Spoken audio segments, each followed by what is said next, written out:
उसका रंग और आकार सालों साल तक वैसा का वैसा ही बनाए रखने के पीछे का साइंस और आर्ट क्या है।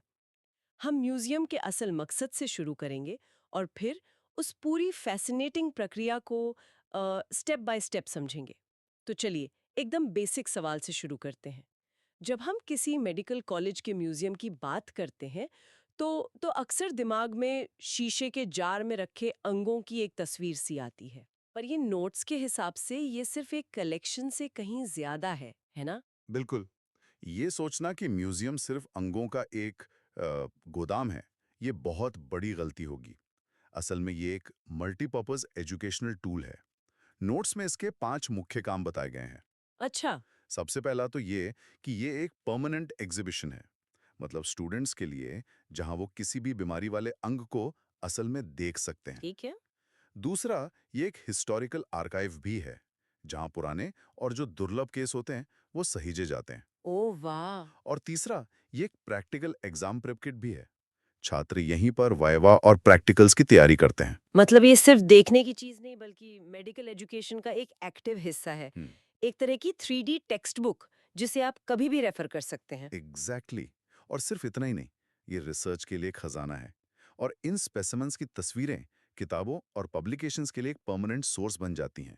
तो ये सिर्फ अंगों का कलेक्शन नहीं, बल्कि सीखने और सिखाने का एक पूरा इकोसिस्टम है। कमाल है। तो जब हम इसका महत्व समझ गए हैं, तो अब उस प्रक्रिया पर आते हैं जो इसे मुमकिन बनाती है। इन स्पेसिमेंस को तैयार करना एक बहुत बड़ी चुनौती होगी। सबसे बड़ा चैलेंज क्या होता है? स्पेसिमेन को सड़ने से बचाना या उसका रंग बनाए रखना? ये बहुत अच्छा सवाल है।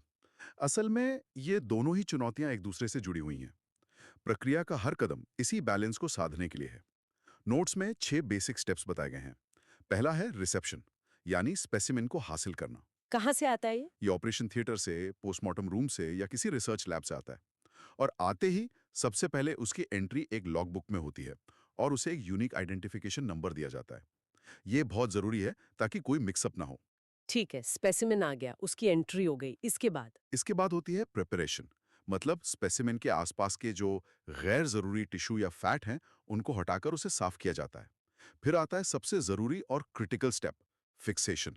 यहीं से असली साइंस शुरू होता है। फिक्सेशन। ये शब्द सुना तो है मैंने, पर इसका ठीक ठीक मतलब क्या है? फिक्सेशन का मतलब है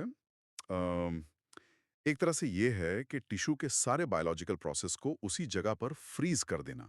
जैसे ही कोई अंग शरीर से अलग होता है, उसके सेल्स मरने लगते हैं और वो सड़ने लगता है। अच्छा। फिक्सेशन इस प्रक्रिया को तुरंत रोक देता है। इसके लिए स्पेसिमेन को पहले नॉर्मल सलाइन से धोकर सारा खून निकाला जाता है और फिर उसे 10% फॉर्मेलिन जैसे केमिकल में डाल दिया जाता है। ये केमिकल टिश्यू के प्रोटीन्स के साथ जुड़कर उसे कठोर बना देता है, कठोर। उसे हार्ड बनाना क्यों जरूरी है? ताकि वो अपना असली आकार ना खोए। बिना फिक्सेशन के एक दिमाग या किडनी जैसा अंग कुछ ही घंटों में पिचक कर एक जेली जैसा बन जाएगा। फिक्सेशन उसे एक मजबूत स्थायी आकार देता है जिससे उसकी स्टडी करना मुमकिन हो पाता है। समझ गई। तो फिक्सेशन ने उसे सड़ने से बचा लिया और आकार भी दे दिया। अब उसे जार में रखने की बारी आती होगी। हाँ, अगला स्टेप है प्रिजर्वेशन और माउंटिंग।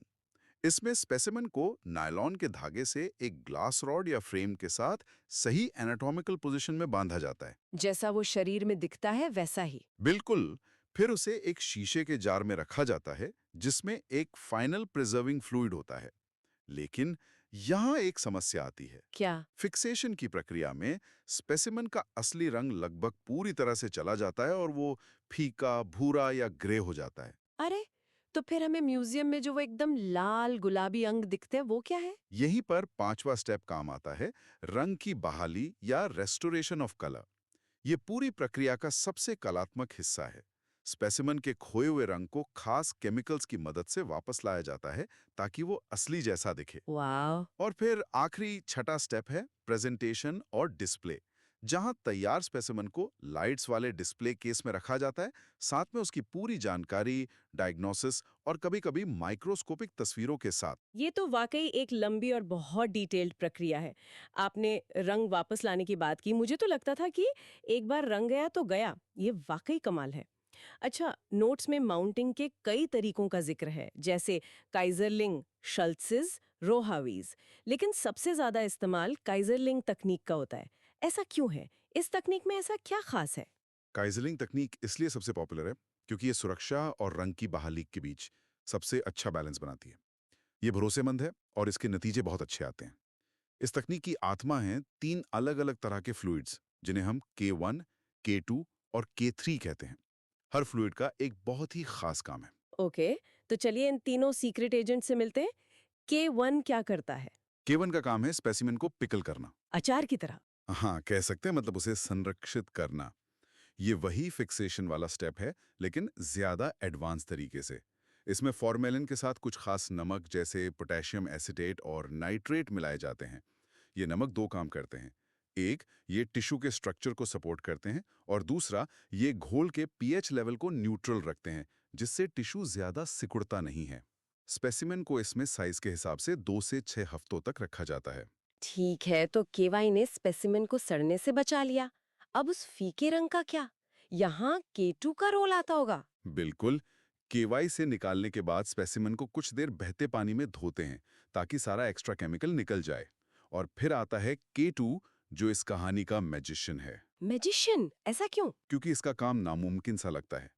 K2 असल में 80 से 95% इथाइल अल्कोहल होता है। स्पेसिमेन को इसमें आधे घंटे से लेकर 4 घंटे तक रखा जाता है, और ये उसके खोए हुए रंग को वापस खींच लाता है। एक मिनट। आप कह रहे हैं कि रंग वापस लाने के लिए उसे अल्कोहल में डालते हैं? अल्कोहल तो चीजों का रंग उड़ाने के लिए जाना जाता है। ये वापस कैसे लाता है? ये तो उल्टा लग रहा है। आपका सवाल बिल्कुल सही है, और ये सुनने में उल्टा ही लगता है। देखिए, होता क्या है कि जब फॉर्मेलिन खून में मौजूद हीमोग्लोबिन पर असर करता है, तो वो उसे एक भूरे रंग के पिगमेंट में बदल देता है, जिसे एसिड हिमैटिन कहते हैं। अल्कोहल इस एसिड हिमैटिन को वापस उसके असली लाल रंग वाले हीमोग्लोबिन में बदल देता है। ये एक तरह की रिवर्स केमिकल रिएक्शन है। ओहो।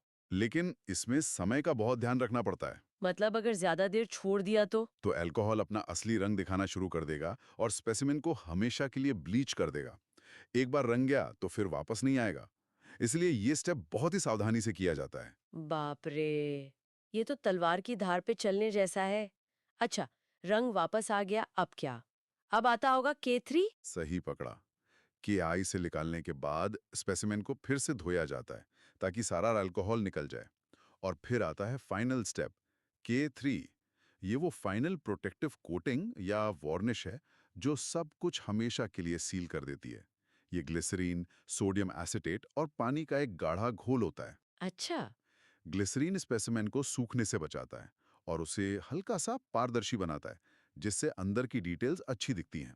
इस घोल का पीएच लेवल 6.0 के आसपास, यानी हल्का सा एसिडिक रखा जाता है, क्योंकि रिसर्च से पता चला है कि इस पीएच पर रंग सबसे लंबे समय तक टिका रहता है। तो अगर कोई ऑनलाइन एजुकेटर अपनी वीडियो में इस प्रक्रिया को समझाना चाहे, तो उनके लिए सबसे जरूरी बात क्या होगी?